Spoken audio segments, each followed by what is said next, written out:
Hi guys, and welcome back to the channel. Please do not forget to subscribe, comment, like, and of course follow the page and also share this video. People on TikTok dragged gospel singer Zaza for this interview on Gogo Skhotheni because she is a traditional healer and she, Zaza, is a Christian, and they believe that she had her own ulterior motives for going, and her motives was not to represent Abazalwane. Rather, Other went as far as questioning if she was born again or if she's just a gospel singer and entertainer, as they called her.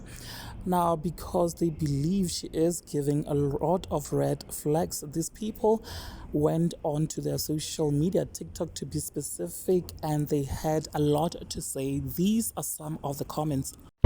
Okay, Manos, I want us to talk about a podcast Skhotheni invite to Zaza.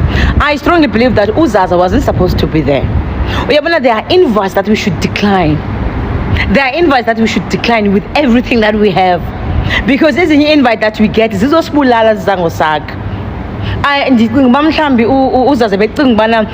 opportunity for her to be I don't know, I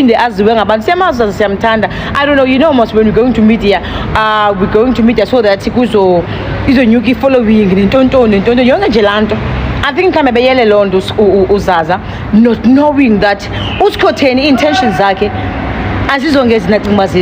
because if you can listen to that podcast Skhotheni from number 1 until your pele podcast uzama by all means ukusibonisa ukuthi Zaza is a lukewarm Christian, is a lukewarm believer. I still believe ukuthi Zaza is born again. I still believe ukuthi Zaza uyamthanda uNkulunkulu, but I think kangayibona igame edlalwa uSkhotheni tried by all means and winning shame. Hey, because izinto esithethwa nguZaza phayana ziyathandabuzisa. I've been listening to videos zabantu apha ku-TikTok, and also I saw on Instagram imbono ziyabethabethana, but uZaza wasn't supposed to be there. Zaza wasn't supposed to be there.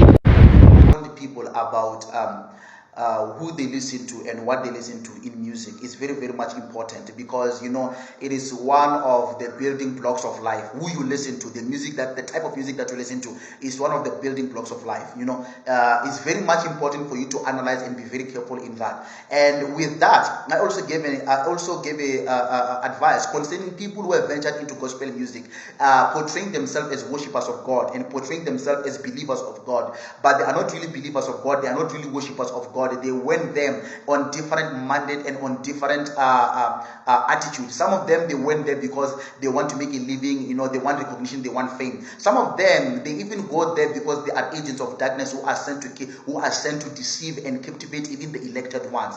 And some of these agents of darkness that we have in gospel music is Franklin. He's one of the agents of darkness who have ventured into music. This person is a person who started nice, and then they gave into the temptation that the devil gave to them, and then now they left the true ways of faith. Now, in terms of being careful about people that sing gospel music, because some of them are not worshippers or even called. We have got a very good example of that in South Africa, in Zaza, and not only Zaza, but in many people like Kelly Kumalo as well. You see, Zaza Zaza is not a worshipper. Zaza is not a worshipper, and on that interview, I believe it shows you that when she went there because of the spotlight. She did not go there because God allowed her to go there. And it shows you that she did not pray before going there, which shows you that she did not even care to hear whether God approves of that invitation or not. And of which is very important to hear what God is, because the moment you said yes to God, listen to me, the moment you said yes to God, you allowed, you got yourself into the battlefield where you are constantly fighting. And don't think that these principalities of darkness that we are fighting against, they just use one method to fight. They use many ways.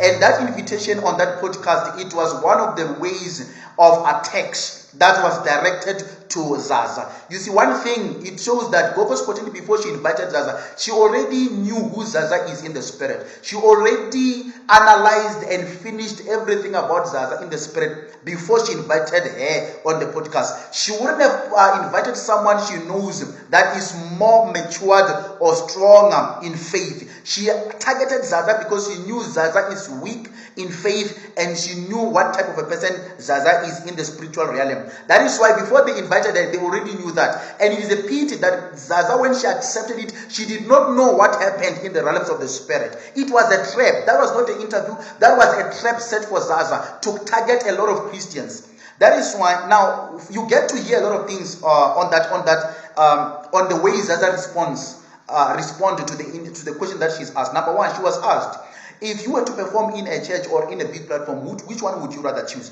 Now, if she was a worshiper of God, a true worshiper of God, and minister of the gospel, she would have chosen a church. Why? Because the gift that God gives you of singing and worshiping, it is for the revival of the children of God, and also to usher them into worship. It is for the church, not for non-believers, not for just everyone. It is for the church. So you see, in her choosing to perform in a big platform rather than a church, it shows you that the foundation of her career was not based on the calling of God. It was based on the glories of this world. She was looking for fame and recognition. And such people, they get to be exposed when they are nominated. They are not nominated in awards, and when they don't win any award or get any recognition, you will get to see their true self. If you are a worshiper of God, you will not care whether you win an award or not, whether you are nominated or not. You don't care about the recognition of this world, because you only seek approval and praise from God. So that shows a true worshiper. So Zaza is not a true worshiper. She is just a gospel musician and a gospel artist. It ends there. She is not so much different from Kelukumalu, who made a gospel song and went to sing that gospel song half naked. You cannot call that a worshiper. That is just a musician. He's an artist. That's just an art. It's a talent that they are using there. They are not using the spiritual gift. They are using a talent. Another thing, you cannot be asked whether, if you were to choose between a medium and a sangoma, where would you go? There is no way to choose. If you are a Christian, I don't choose anything. There is only one way, and that one way is Jesus Christ. You cannot ask me as a Christian to choose between a sangoma and a medium. I don't believe in those things. Those things are not part of my faith. So my faith does not even allow me to choose. So, but when you see her hesitating to answer, it shows you where she already stands. She's not a Christian. She's a non-Christian. She's a non-believer. She's a gospel musician, not a worshiper of God. You see, she's just singing about God. She doesn't believe in God. Because there is no way you can hesitate to answer those questions. You simply answer that, you know what, there is no choosing there. Jesus is the only way. Jesus is the only way. So, and one of the reasons why they invited her to the podcast was to target the faith of many Christians. There are many people who look up to Zaza as a public figure, as an artist. They say, oh wow, these people are worshippers. You know, God has chosen them. And now those people, when they start to see a big artist or someone who is on that platform who now doesn't know whether they belong to God, they will say, who are we? Who are we to now say we follow God? We can also go to mediums. If Zaza can go, we can also go. You see, if she goes to Sangomas, we can also go. It is to actually make it a norm for Christians to consult on mediums and sangomas. Gogo Skhotheni was on a mission to attack and to attack a lot of Christians, and also to target Zaza. Zaza is attacked. What she needs right now is to pray for restoration, and there is no doubt about it. She needs God. So you need to be very careful about this type of artists. And she's not the only one. There are many who are making gospel music, but they are not of God, and they are not singing and worshiping for God or worshiping God. They are just there for money and recognition. So Zaza is not a Christian. Don't even say this Christian. She's a non-Christian. And someone will be saying, who are we to judge? We are here to judge. We are Christians. And the Bible says that a spiritual man judges all things without himself being judged. When we are Christians, we are always to know the wrong. We are always to know that this is wrong, this is good, and we must always lead that good life. So you cannot tell us that we must not judge. What is wrong is wrong. And you cannot even say that, why don't you approach Zaza in the secret and tell her in an inbox. What is done publicly should be rebuked publicly, because that is affecting a lot of people. So we are here to clarify that. Zaza is not a Christian. She's a gospel musician. She's not a worshiper of God. So what she said there should not even affect you as a Christian, because you know your true identity. Someone who cannot choose between a sangoma and a medium, and say, someone who cannot say between a sangoma and a medium, I choose no one, but I only choose God. Someone who is hesitant to choose between the two, that person is not a Christian. God bless you. Someone wrote on Facebook, Rorisang went to a no Christian platform and she was attacked and called names on that platform for refusing to consult or speaking with her ancestors. She was given options, but she always preferred her faith. Consistently, she stood for what she believed in. As a Christian community, we hailed her stance.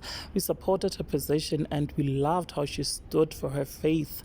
We celebrated her as a unit as well. Now, when Zaza went into a no Christian platform, the rest is history. Now, are we wrong for feeling like she did not defend her faith, understanding that she owes us nothing? But is it wrong to show disappointment when one of us fails to defend our faith and what we stand for as Christians? After watching the Zaza and Gogo podcast, yes, she fumbles. She owes no one an apology but God. She should not be misled to thinking that she was right. She was not. We love her. We'll keep supporting her music. Balance bazalwane iyafuneka. Well, there you have it, guys. What are your thoughts? Please do share them with me in the comment section. Also, like, comment, and share this video. I will definitely see you on the next one. Bye.